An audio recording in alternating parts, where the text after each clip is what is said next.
सुस्वागतम मित्रमंडळींनो. तर आपल्या चॅनलवर नवीन असाल तर चॅनलला सबस्क्राईब करून घ्या. आजच्या भागामध्ये इकडे आता मंजू हॉस्पिटलमध्ये ॲडमिट असते आणि तिचं ऑपरेशन झाल्यामुळे तिला आता तिथे चित्रकारांत ते भेटायला येतात. तर आता चित्रकार जयदीप पण ते येतात भेटायला.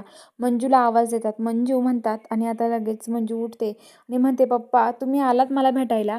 तर ते म्हणतात, उठू नको, घाबरू नको मंजू, अगं इथंच आहे मी. तर आता लगेच ती म्हणते की पप्पा बघा ना, मला तुम्ही दिसत पण नाही आहे, मला तुम्हाला बघायचं आहे. तर आता लगेच ते म्हणतात, हे बघ मंजू, शांत हो, तुझे डोळे बरे होतील, तू काळजी नको करू, असं म्हणतात. आणि आता तिला ते शांत करत असतात, समजून सांगत असतात. आता ते भेटल्यावरती इकडं मम्मी साहेब ते असतात. मम्मी साहेब आणि सपनी ते दोघी पण आता भेटायला येतात. त्या दोघी पण आता ते भेटायला आल्यावरती ते आता मंजूकडे भेटायला येतात. मंजूला म्हणतात, मम्मी साहेब उठल्या, म्हणते की काय ग मंजू, तर आता बरं आहे का तुझं? तर आता मंजू म्हणते की हो. तर ती म्हणते की बरं असं कसं घडलं ना, काय माहिती, असं मम्मी साहेब म्हणतात. तर सपना लगेच म्हणते, डोळे बरे होतील का पण आता जाऊबाईचे, का नाही होणार काय माहिती, यांना कधीच दिसलं नाही मग काय करायचं? तर मंजू म्हणते, असं नाही होणार, मला सत्य म्हटलं आहे, मला दिसणार आहे ऑपरेशन बरं झाल्यावरती, असं म्हणत असते.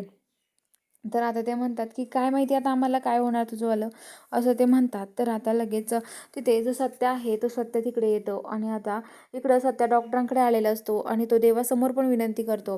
देवासमोर म्हणतो की हे बघा, माझ्या वाघमाऱ्यांना हे ऑपरेशन बरं होऊ दे, माझ्या वाघमाऱ्यांना दिसू दे, जर माझ्या वाघमाऱ्यांना जर काहीच दिसलं नाही ना, मी कधीच तुझ्यासमोर येऊन असं हात जोडून उभा राहणार नाही, असं तो गणपतीसमोर हात जोडून देवासमोर म्हणत असतो.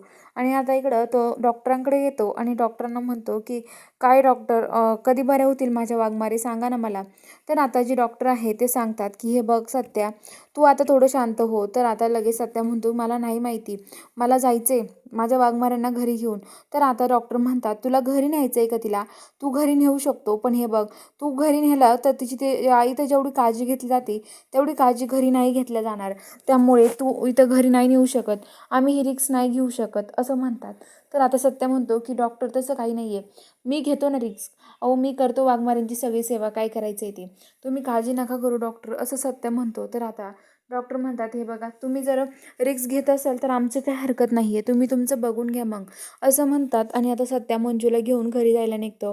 घरी आल्यावरती आता सत्या मंजूला त्याच्या हाताने तयार करतो आणि तयार करून तो आता तिचा मेकअप वगैरे करतो आणि तिला साडी ते घालून देतो. आणि आता तो तिथे वटपौर्णिमेला मंजूला घरी वड घेऊन येतो आणि घरीच मंजूला वडाची पूजा करायला सांगतो.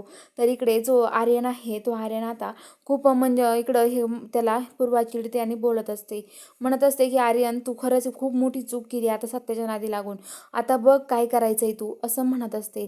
तर चला बघूया आता पुढील भागात काय ट्विस्ट असणार आहे. बघायला चॅनलला सबस्क्राईब करा.